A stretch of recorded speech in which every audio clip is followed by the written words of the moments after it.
Hello, नमस्कार दोस्तों। मैं प्रियंका द्विवेदी स्वागत करती हूँ आप सभी का। हम सभी हिंदी साहित्य का इतिहास, इसमें जो हिंदी साहित्य का इतिहास है इसमें जो है आदिकाल को हम लोग पढ़ लिए थे। आदिकाल की प्रैक्टिस सेट हम लोग कर चुके हैं और भक्ति काल की कर रहे हैं। भक्ति काल में हम सभी जो है प्रैक्टिस कर रहे थे संत काव्य धारा।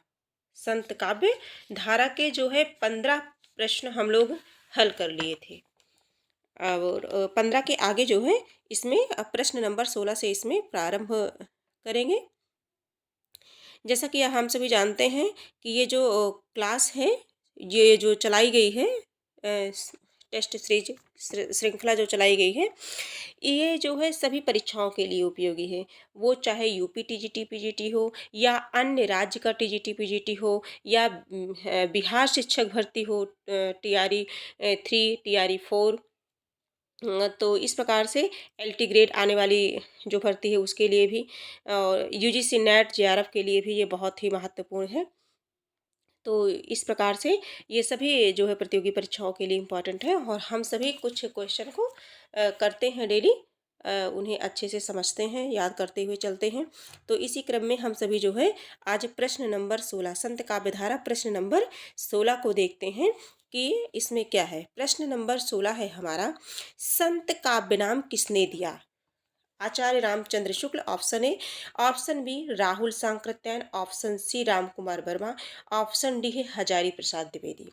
संत काव्य नाम किसने दिया? तो संत काव्य नाम किसने दिया? तो रामचंद्र शुक्ल ने, रामचंद्र शुक्ल ने दिया है संत काव्य। राइट आंसर हमारा क्या हो जाएगा? सी हो जाएगा। प्रश्न नंबर 17 है, निम्नलिखित विकल्पों में से जो संत काव्य की विशेषता नहीं है छांटिए। हमारे ख्याल से ये क्वेश्चन हम लोग जो है कर चुके हैं, है ना। फिर कोई नहीं, रिवीजन कर लेते हैं। मुझे लगता है कि जैसे 20 तक हुआ था शायद, ये सारे क्वेश्चन हम लोग पढ़ चुके हैं। निम्नलिखित विकल्पों में से जो संत काव्य की विशेषता नहीं है तो समझ लेते हैं। ए ऑप्शन है 12 नंबरों का खंडन, बी है गुरु का महत्व प्रतिपादन, सी है सगुण ईश्वर की उपासना, डी है जाति प्रथा का विरोध। तो इसमें ये केवीएस प्रवक्ता परीक्षा 2014 में पूछा गया प्रश्न है। तो सगुण ईश्वर की उपासना ये हमारा राइट आंसर हो जाएगा, क्योंकि ये जो है राम भक्ति शाखा का है, ये संत काव्य का नहीं है बल्कि राम भक्ति शाखा का है। और ये बाह्य आडंबरों का खंडन, गुरु की महत्ता का प्रतिपादन, जाति पाति का विरोध। जाति पाति पूछे नहीं कोई, हरि का भजे सो हरि का होई, कबीरदास ने, है ना। तो इस तरह से ये तीनों ऑप्शन संत काव्य के हैं और एक क्या है, ये सगुण ईश्वर की उपासना, ये राम भक्ति शाखा का है। तो नहीं पूछा गया है तो नहीं, हमारा ऑप्शन राइट आंसर सी हो जाएगा। और इसके बारे में ये थोड़ा सा, सगुण ईश्वर की उपासना संत काव्य की विशेषता नहीं है। सभी मूर्ति पूजा एवं अवतारवाद के विरोधी थे, परंतु जाने अनजाने रूप में इनमें से कुछ की रचनाओं में सगुण तत्वों का समावेश हो गया है। कबीर जैसे अद्वैतवादी और निर्गुण दर्शन के सबल प्रतिपादक कवि के काव्य में भी कहीं कहीं सगुण तत्व के दर्शन होते हैं। शेष विशेषताएं संत काव्य की हैं, जो भी बताया गया आपको। निर्गुण काव्यधारा की प्रवृत्ति है, निर्गुण काव्यधारा की प्रवृत्ति है। ऑप्शन ए है वात्सल्य रस की प्रधानता, ऑप्शन बी है प्रकृति पर चेतन सत्ता का आरोप, ऑप्शन सी है रूढ़ियों एवं बाह्यडंबरों का विरोध, ऑप्शन डी है आश्रयदाता की प्रशंसा। ये जो है टीजीटी परीक्षा 2011 में आए हुए प्रश्न हैं। तो इसमें निर्गुण काव्यधारा की विशेषता पूछी जा रही है, प्रश्न नंबर 18। तो इसका राइट आंसर हो जाएगा रूढ़ियों एवं बाह्य आडंबरों का विरोध। राइट आंसर सी हो जाएगा, राइट आंसर हो जाएगा हमारा सी।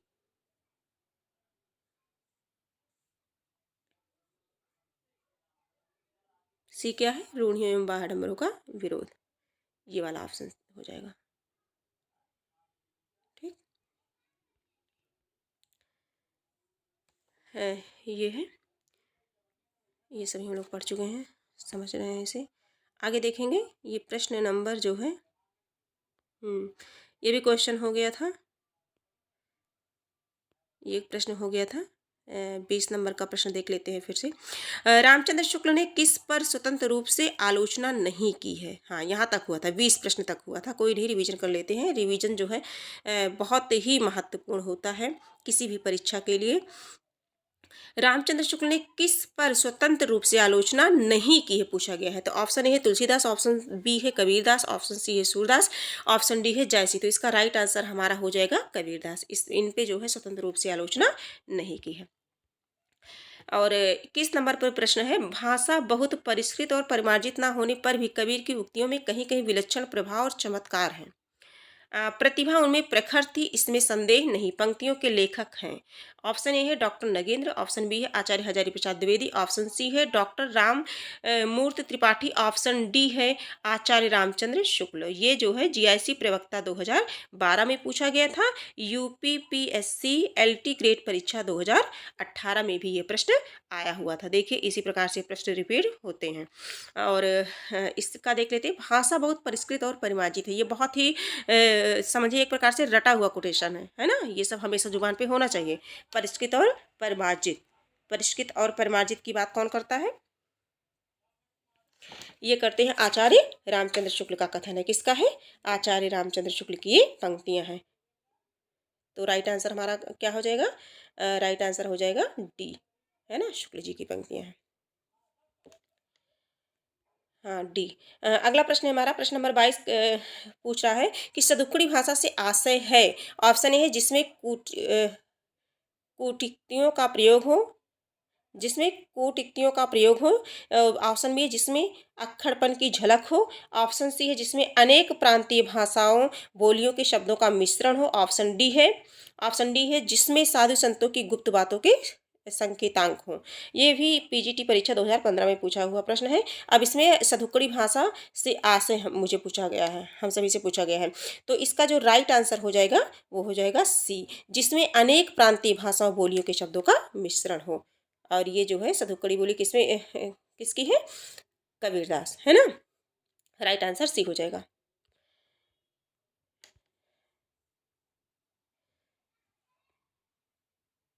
थोड़ा सा पढ़ लेते हैं, ये इंपॉर्टेंट है, इनसे क्वेश्चन बन सकते हैं, है ना। सदुक्कड़ी भाषा से आशय जिसमें अनेक प्रांतीय भाषाओं और बोलियों के अनेक प्रांतीय भाषाओं और बोलियों के शब्दों का मिश्रण हो। संतजन भ्रमणशील थे, अतः उनकी रचनाओं में उन विभिन्न प्रदेशों की बोलियों के शब्द भी प्रयुक्त हुए हैं जहां उन्होंने भ्रमण किया है। इन संतों के काव्यों में ब्रज भाषा, अवधी, भोजपुरी, पंजाबी तथा राजस्थानी का प्रयोग है। आचार्य रामचंद्र शुक्ल ने कबीर की भाषा को सदुक्कड़ी कहा है। श्याम सुंदर दास ने पंचमेल खिचड़ी कहा है। ये ध्यान देने योग्य तथ्य है कि जो है कबीर की भाषा को सदुक्कड़ी किसने कहा, ये क्वेश्चन पूछा जा सकता है। ये प्रश्न जो है पूछा जा सकता है कि कबीर की भाषा को जो है सदुक्कड़ी किसने कहा है, कबीर की भाषा को सदुक्कड़ी किसने कहा है। तो किसने कहा है सदुक्कड़ी, सदुक्कड़ी कहा है रामचंद्र शुक्ल ने। और पंचमेल खिचड़ी किसने कहा है, श्याम सुंदर दास ने। ये तीन है। सदुक्कड़ी भाषा जो है रामचंद्र शुक्ल ने कहा है कबीर की भाषा को, और पंचमेल खिचड़ी किसने कहा है, श्याम सुंदर दास ने। और वाणी का डिक्टेटर, वाणी का वाणी का डिक्टेटर किसने कहा है, डिक्टेटर किसने कहा है, आचार्य हजारी प्रसाद द्विवेदी ने कहा। ये तीनों बहुत इंपॉर्टेंट है, इनके लिए इतना ध्यान देना चाहिए। अगला है प्रश्न हमारा है 23 नंबर का प्रश्न है हमारा, अजगर करे न चाकरी पंछी करे न काम, दास मलूका कहे गए सबके दाता राम, है ना। ये पंक्ति जो जिसे याद होगी उसे जो है ज़्यादा कुछ सोचने की जरूरत नहीं है। किसने कहा है, ये है किसने कहा है। ऑप्शन ए है सूरदास, ऑप्शन ए है तुलसीदास, ऑप्शन बी है सूरदास, ऑप्शन सी है रैदास, ऑप्शन डी है मलुकदास। तो इसका जो राइट आंसर हो जाएगा वो क्या हो जाएगा, मलुकदास। इसका राइट आंसर हो जाएगा डी, है ना। तो राइट आंसर डी, मलुकदास जी हैं। निकम्मेपन तथा आलसियों के बारे में मलुकदास ने ये कहा है, किसके बारे में कहा है, निकम्मेपन और आलसी के बारे में। अजगर करे न चाकरी पंछी करे न काम, दास मलूका कहे गए सबके दाता राम। प्रश्न नंबर है हमारा 24, अजगर करे न चाकरी पंछी करे न काम पंक्ति किसके द्वारा रचित है। फिर उसी क्वेश्चन को जो है पूछ लिया गया। और ये जो है हमारी परीक्षा में जो है बहुत ही सहायता प्रदान करता है हमारी तैयारी में, हमारी तैयारी को एक कदम और ये बढ़ा देता है। क्योंकि जब एक ही क्वेश्चन हम कई कई बार जो है पढ़ते हैं तो वो सरलता से आसानी से वो जो है दिमाग में छप जाता है और मुझे वो याद हो जाता है ना, हम सभी को। तो ये मलुकदास ऑप्शन है, ऑप्शन बी है धर्मदास, ऑप्शन सी है सुंदरदास, ऑप्शन डी है भिखारीदास। तो इसका राइट आंसर कुछ करने की जरूरत नहीं, द्वारा प्रश्न को अच्छे से पढ़ेंगे किसके द्वारा रचित है, तो ये मलुकदास के द्वारा रचित है। आलसी और निकम्मेपन के लिए कहा है। ये 2019 में आया था एनवीएस। रज्जब अली खां के गुरु थे। रज्जब अली खां के गुरु थे। 25 नंबर का प्रश्न है। ऑप्शन ए है नानक, ऑप्शन बी है दादू दयाल, ऑप्शन सी है मलिकदास, ऑप्शन डी है धन्ना। ये पीजीटी परीक्षा 2010 का क्वेश्चन है और 25 नंबर पे है। तो इस रज्जब अली खां के गुरु कौन थे? तो ये थे दादू दयाल। कौन थे? दादू दयाल। दादू दयाल किस में है? राइट आंसर हो जाएगा बी में है। थोड़ा सा इनके बारे में जान लेते हैं। रज्जब अली खां के गुरु दादू दयाल थे। दादू दयाल के अन्य शिष्य थे। इनके अन्य शिष्यों के बारे में भी जान लेते हैं। इनसे प्रश्न बन सकता है। सुंदरदास, प्रागदास, जनगोपाल, जगजीवन प्रभृति आदि। राघव दास ने अपने भक्तमाल में दादू के प्रमुख 52 शिष्यों का वर्णन किया है। किसने? राघव दास ने अपने भक्तमाल में दादू के प्रमुख 52 शिष्यों का उल्लेख किया है, जिसमें रज्जब और सुंदरदास प्रमुख है। रज्जब और सुंदरदास प्रमुख है। अब अगला प्रश्न हम देखते हैं। कबीरदास के गुरु कौन है? प्रश्न नंबर 26 है हमारा, कबीरदास के गुरु कौन है? तो ऑप्शन ए है रामानंद, ऑप्शन बी है राघवानंद, ऑप्शन सी है दयानंद, ऑप्शन डी है मायानंद। तो जो हमारा राइट आंसर हो जाएगा 26 नंबर का, पूछा है कबीरदास के गुरु कौन है? तो कबीरदास के गुरु कौन है? रामानंद है। इसमें तो रामचंद्र है, राघवानंद है ना। तो रामानंद हैं, ये सभी जानते हैं। इनके गुरु कौन है? रामानंद हैं। एक सेकंड, रामानंद, रामानंद किसके गुरु हैं? कबीरदास के गुरु हैं। तो इस थोड़ा सा देखते हैं। ये 2011 में पूछा गया था पीजीटी में, ये डिटेल पढ़ लेते हैं। कबीरदास के गुरु रामानंद थे। हाँ, कबीरदास के गुरु रामानंद थे। रामानंद के शिष्यों में रैदास, धन्ना, पीपा भी शामिल थे। रामानंद के शिष्यों में रैदास, धन्ना तथा पीपा भी शामिल थे। रामानंद ने वैष्णव संप्रदाय के आचार्य राघवानंद से दीक्षा ग्रहण की थी। और जो रामानंद थे, रामानंद ने किससे दीक्षा ग्रहण की थी? राघवानंद से। ये क्या थे? वैष्णव संप्रदाय के आचार्य थे। वैष्णव संप्रदाय के आचार्य थे। उपरोक्त विकल्पों में कोई भी उत्तर सही नहीं है, जैसा कि अभी हम लोगों ने देखा है ना। और इस प्रकार से इसको मूल्यांकन से बाहर कर दिया गया है। आगे देखेंगे।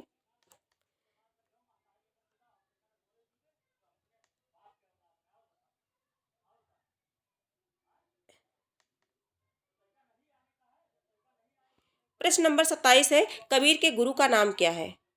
रामानंद सागर, ऑप्शन बी है रैदास, ऑप्शन सी है रविदास, ऑप्शन डी है रामानंद, है ना। और कबीर के गुरु का नाम पूछा गया है। प्रश्न नंबर क्या है? 27। तो अभी अभी हम लोगों ने पढ़ा कि कबीर के गुरु का नाम क्या है? रामानंद है। और रामानंद के गुरु का नाम राघवानंद। ठीक, तो राइट आंसर डी हो जाएगा। कबीर वाणी के डिक्टेटर थे, यह अभिमत किस आलोचक का है? तो ऑप्शन ए है doctor Ramkumar Verma, option B है doctor Parshuram Chaturvedi, option C है हजारी प्रसाद द्विवेदी, ऑप्शन डी है आचार्य रामचंद्र शुक्ल। अभी बताया गया कि जो है वाणी के डिक्टेटर थे कौन थे? आचार्य हजारी प्रसाद द्विवेदी। तो हजारी प्रसाद द्विवेदी सी में है। राइट आंसर हमारा सी हो जाएगा।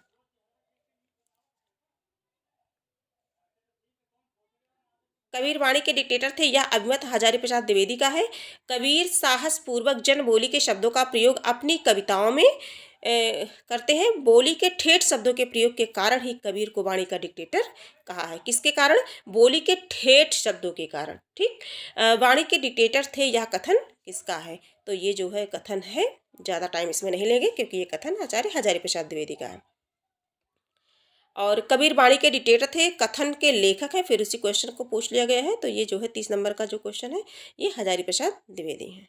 ठीक, कबीरदास को वाणी का डिक्टेटर किसने कहा? देखिए, क्वेश्चन को कई बार जो है घुमा फिरा करके ये क्वेश्चन किस तरह से पूछा जा सकता है ना। ये जानकारी हमको प्रैक्टिस सेट के माध्यम से बहुत आसानी तरीके से मिल जाती है। ये केबीएस प्रयोक्ता परीक्षा में पूछा गया, 2014 में पूछा गया था। कबीर वाणी को, कबीर से संबंधित एक ही शब्द को एक ही प्रश्न को कितनी बार पूछा गया है ना। तो ये क्या है? हजारी प्रसाद द्विवेदी राइट आंसर हो जाएगा। अगला प्रश्न देखते हैं। प्रश्न नंबर 32, हजारी प्रसाद द्विवेदी ने वाणी का डिक्टेटर किसे कहा है? फिर वही चीज आ गई। हजारी प्रसाद द्विवेदी ने वाणी का डिक्टेटर किसे कहा है? पीजीटी परीक्षा 2010 में ये इस तरह से क्वेश्चन बना था। तो ऑप्शन ए है कबीरदास, रैदास, दादू दयाल, नानक। तो कबीरदास को कहा था। राइट आंसर हमारा ए हो जाएगा। प्रश्न नंबर जो है 32, अगला देखते हैं। 33 नंबर का प्रश्न है। ये जो है थोड़ा सा अ, कबीर ने 33 नंबर का प्रश्न है, कबीर ने जिस प्रकार एक निराकार ईश्वर के लिए भारतीय वेदांत का पल्ला पकड़ा, उसी प्रकार उस निराकार ईश्वर की भक्ति के लिए सूफियों का प्रेम तत्व लिया और अपना निर्गुण धूमधाम से निकाला, है ना। यह कथन किसका है? ऑप्शन ए है आचार्य हजारी प्रसाद द्विवेदी, ऑप्शन बी है नामवर सिंह, ऑप्शन सी है पुरुषोत्तम अग्रवाल, ऑप्शन डी है आचार्य रामचंद्र शुक्ल। और ये देख सकते हैं आप सभी एलटी ग्रेड परीक्षा 2018 का आया हुआ प्रश्न है, अभी हाल ही का है ना। ये 33 नंबर का प्रश्न है, कबीर ने जिस प्रकार एक निराकार ईश्वर के लिए भारतीय वेदांत का पल्ला पकड़ा, ये 33 नंबर का प्रश्न है। जो इसका जो राइट आंसर हो जाएगा वो शुक्ल जी हो जाएंगे। कौन हो जाएंगे? शुक्ल जी हो जाएंगे। शुक्ल जी के कथन बहुत ही इंपॉर्टेंट होते हैं। ये जो है शुक्ल जी का कथन है, निर्गुण धूमधाम से निकाला, है ना। इन शब्दों से याद रखेंगे। पढ़ लेते हैं। आचार्य रामचंद्र शुक्ल ने कबीर ने जिस प्रकार एक निराकार ईश्वर के लिए भारतीय वेदांत का पल्ला पकड़ा, उसी प्रकार उस निराकार ईश्वर की भक्ति के लिए सूफियों का प्रेम तत्व लिया और अपना निर्गुण पंथ धूमधाम से निकाला। यह बात थी कि भारतीय भक्ति मार्ग साकार और सगुण रूप को लेकर के चला था। निर्गुण और निराकार ब्रह्म भक्ति या प्रेम का विषय नहीं माना जाता, है ना। तुम जिन जानो गीत है यह निज ब्रह्म विचार, ये भी महत्वपूर्ण पंक्ति है। किसने कहा है? ऑप्शन ए है कबीर, ऑप्शन बी है रैदास, ऑप्शन सी है सूरदास, ऑप्शन डी है तुलसीदास। प्रश्न नंबर है हमारा 34। तो 34 प्रश्न नंबर ये किसका है? कबीरदास का। राइट आंसर हमारा क्या हो जाएगा? ए, कबीरदास की है। आगे, कबीर की भावना की अनुभूति से युक्त उत्कृष्ट रहस्यवादी जीवन का संवेदनशील संस्पर्श करने वाले और मर्यादा के रक्षक कवि थे। उन्होंने स्वतः कहा कि तुम जिन जानो गीत है ना। उन्होंने स्वतः कहा तुम जिन जानो गीत है यह निज ब्रह्म विचार, पथ भ्रष्ट समाज को उचित मार्ग पर लाना ही उनका क्या था? प्रधान लक्ष्य था। पथ भ्रष्ट समाज को उचित मार्ग पर लाना उनका प्रधान लक्ष्य था। किसका? कबीरदास का। मछ कागज छुयो नहीं, कलम गयो नहीं हाथ, किसके विषय में कहा गया है ये? ऑप्शन ए है नानक, ऑप्शन बी है रैदास, ऑप्शन सी है कबीर, ऑप्शन डी है दादू दयाल। ये परीक्षा 2011 में पूछा गया था, पीजीटी। तो ऑप्शन क्या है? कबीरदास के बारे में है। ये किसका कथन है? कबीरदास का है। तो ये राइट आंसर सी हो जाएगा। देखिए, अक्षर ब्रह्म के परम साधक, अक्षर ब्रह्म के परम साधक अक्षर ब्रह्म के परम साधक कबीरदास सामान्य अक्षर ज्ञान से रहित थे। उन्होंने बड़े स्पष्ट शब्दों में कहा है कि मसी कागज छुओ नहीं, कलम गयो नहीं हाथ। अतः यह बात निर्विवाद है कि उन्होंने स्वतः ही किसी ग्रंथ को लिपिबद्ध नहीं किया। कहा जाता है कि कबीर जो है पढ़े लिखे नहीं थे, उनके शिष्यों ने उनके वचनों को क्या किया? संपादित किया। कबीरदास की कुछ पंक्तियां इस प्रकार है। देखिए, जो परीक्षा में उपयोगी पंक्तियां हैं उन्हें हम पढ़ लेते हैं। ये तुम नहीं जानो गीत है, ये तो अभी देख लिया। मैं कहता आखिन की देखी, तू कहता कागज की लेखी, ये भी बहुत फेमस है। दुल्हन गाँव मंगलचार, ये भी बहुत फेमस है ना, आता है। और तंत्र न जानू मंत्र न जानू, जानू सुंदर काय, ये सारी पंक्तियां इंपॉर्टेंट हैं। ये किसकी हैं? कबीरदास की हैं। कबीर किस धारा के कवि हैं? तो संत काव्य धारा के, है ना। और इस प्रकार से हम लोगों ने जो है कितने प्रश्न को किया है? हम लोगों ने किया अभी ये प्रश्न संख्या हमारा कितना था? 35 था, है ना। प्रश्न संख्या 35। 36 को देख लेते हैं। मोको कहाँ ढूंढो बंधु मैं तो तेरे पास में, पंक्ति किसकी है? ऑप्शन ए है, ऑप्शन जो है ए है, ऑप्शन ए है रैदास, ऑप्शन बी है कबीरदास, ऑप्शन सी है सूरदास, ऑप्शन डी है मलुकदास। ये टीजीटी परीक्षा एनबीएस में पूछा गया था, 2019 में आया था ये। तो ये जो है किसका है? प्रश्न नंबर जो है 36 बताना है कि ये किसका कथन है। तो ये किसका है? कबीरदास का है ना। तो राइट आंसर हमारा क्या हो जाएगा? बी हो जाएगा। राइट आंसर बी हो जाएगा। प्रस्तुत पंक्ति कबीरदास की है। उनके अनुसार ईश्वर स्वयं कहते हैं कि वे शरीर के भीतर निवास करते हैं, उन्हें केवल अपनी देह के भीतर खोजने की जरूरत है। मतलब ईश्वर प्रत्येक व्यक्ति के अंदर निवास करते हैं, उनके शरीर में निवास करते हैं, उन्हें खोजने की जरूरत है ना। कबीर की वाणी का संग्रह बीजक कहलाता है। कितने भागों में जो है विभक्त है? तो कितने भागों में? 2, 3, ऑप्शन ए है 2, ऑप्शन बी है 3, ऑप्शन सी है 4, ऑप्शन डी है 5। तो ये प्रश्न भी पूछा गया था। तो कितने भागों में? बीजक 3 भागों में। कौन कौन है? साखी, सबंध, रमैनी, है ना। बीजक संग्रह है और इसके 3 भाग हैं। साकी सफदरमणि कबीरदास भक्तिकाल के एकमात्र ऐसे कवि हैं जो आजीवन समाज और लोगों के बीच व्याप्त आडंबरों पर कुठाराघात करते रहे हैं। बीजक का संपादन किसने किया था? धर्मदास ने किया था 1464 में। 1464 किसने किया था? धर्मदास ने। धर्मदास। ठीक, अगला प्रश्न देखते हैं। 38 नंबर का प्रश्न है, संत कवि गुरु नानक देव का जन्म कहाँ हुआ था?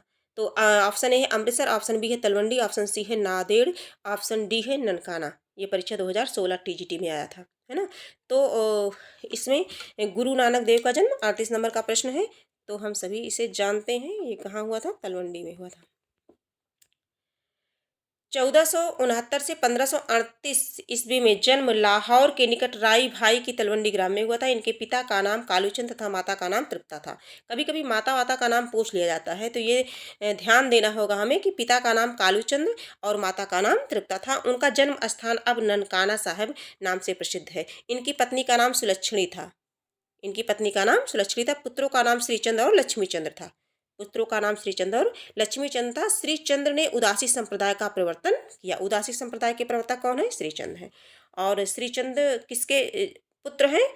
तो गुरु नानक देव के। और इनका जन्म कहाँ हुआ था? तो तलवंडी में हुआ था। अगला प्रश्न है, हाँ थोड़ा सा देख लेते हैं। नानक ने अनेक पदों की रचना की जो ग्रंथ साहिब में संकलित है। किसमें संकलित है? ग्रंथ साहिब में संकलित है। जपूजी नानक दर्शन का सार तत्व है। जपूजी, ये पूछा जाता है, जपूजी नानक दर्शन का सार तत्व है। किसका है? नानक का है। और आरसा दीवार देखते हैं, आरसा दीवार है ना, और रहिरास। आरसा दीवार, रहिरास, सोहिला, ये तीनों इंपॉर्टेंट हैं।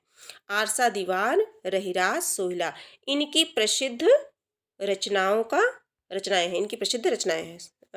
जपूजी जो है ग्रंथ साहिब में इनके जो नानक ने अनेक पदों की रचना की जो ग्रंथ साहिब में संकलित है। जपूजी नानक दर्शन का सार तत्व है। जपूजी किसका है? नानक दर्शन, नानक जी का है।